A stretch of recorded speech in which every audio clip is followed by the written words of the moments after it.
O Supremo Tribunal Federal vai decidir nesta quarta-feira se os crimes comuns ligados a casos eleitorais, corrupção, Caixa 2, aquela coisa toda, poderão ou não migrar da chamada justiça criminal para a justiça eleitoral. Tem muitos processos da Lava Jato que se enquadram nessa categoria. Para a gente poder entender isso melhor, nós temos aqui um convidado, que é o doutor José Carlos Blatt, da Promotoria de Defesa do Patrimônio Público do Ministério Público aqui de São Paulo. E ele está gentilmente aqui conosco. Blatt, muito obrigado aqui por atender o Jornal da Record News. É um prazer, Herói, estar aqui participando do seu programa. Blatt, explica para a gente o seguinte, por que dessa polêmica de sair da área criminal e passar para a área eleitoral? Nós estamos falando do futuro da Lava Jato, o passado e o presente da Lava Jato e tantas outras operações que acontecem no Brasil. Quando falamos de crimes eleitorais, ou seja, o chamado Caixa 2, é a chamada falsidade ideológica eleitoral, que é tratada na justiça eleitoral, que é uma justiça especial.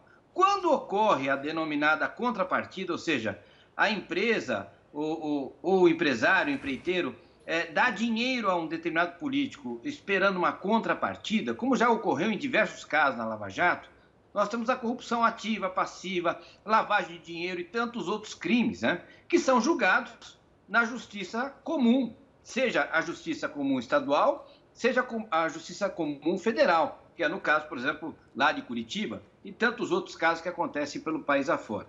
Se o Supremo Tribunal Federal decidir que esses crimes comuns, ou seja, a corrupção que foi determinada, oriunda desse Caixa 2 eleitoral, for migrar esse processo para a justiça eleitoral, nós teremos aí uma verdadeira enxurrada de impunidade, né? Ou seja, a justiça eleitoral ela não tem a mínima condição de julgar esses casos, são casos extremamente complexos e que não têm nenhuma relação com a questão eleitoral. Agora, Blatt, da onde surgiu essa polêmica, então, para fazer essa migração de uma área para outra? Veja, nós temos aí uma grande polêmica que surgiu a partir da ação penal 470 do Mensalão. Você lembra bem disso, que foi um marco histórico no Brasil, onde surgiu a questão do Caixa 2 eleitoral. Então, o que acontece? Em muitos casos, e nós temos, inclusive, aqui na Promotoria do Patrimônio Público Social, alguns desses casos, em que se verifica que as empreiteiras deram dinheiro a determinados políticos sem exigir qualquer contrapartida, ou seja, que eles fossem vencedores em licitações, que recebessem algum contrato, alguma coisa nesse sentido.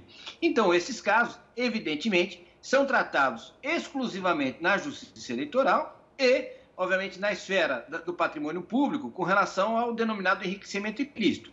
Então, não há a falar em crime de corrupção. Todavia, muitos casos que estão lá, obviamente, no âmbito da Lava Jato, que são conhecidos de todos nós, envolvendo aí poderosos políticos, existia o Caixa 2 eleitoral, que era dado, obviamente, através de uma efetiva contrapartida. E esta prova a Lava Jato fez em centenas de casos. Então, o que está acontecendo no Supremo é uma manobra que pode levar efetivamente a uma sensação de impunidade. Porque se nós levarmos todos os casos que estão em julgamento da justiça comum, criminal, para a justiça eleitoral, acabamos por aqui qualquer possibilidade de punição efetiva a esses sujeitos, tanto os políticos quanto os empreiteiros. Bom, e se isso acontecer, então a gente pode dizer que vai ser jogado a colher de cal em cima da Lava Jato? Eu diria que era talvez, não uma colher, mas uma frota de caminhões de cal em cima da Operação Lava Jato. É seríssimo o que está acontecendo no Supremo Tribunal Federal. É importante que a população fique efetivamente de olho, porque além deste episódio, ele obviamente não se trata de um julgamento qualquer e que vai trazer uma repercussão não só em Curitiba, em Brasília, aqui em São Paulo, para todo o país, onde existem grandes investigações em que se tem como nascedouro um dinheiro de Caixa 2 e, obviamente, a contrapartida em casos de corrupção evidentes. Tá ok. Blatt, obrigado pela gentileza, pela participação. Vamos ver o que dá. Nós estamos acompanhando aí também. Estamos na torcida. Um forte abraço.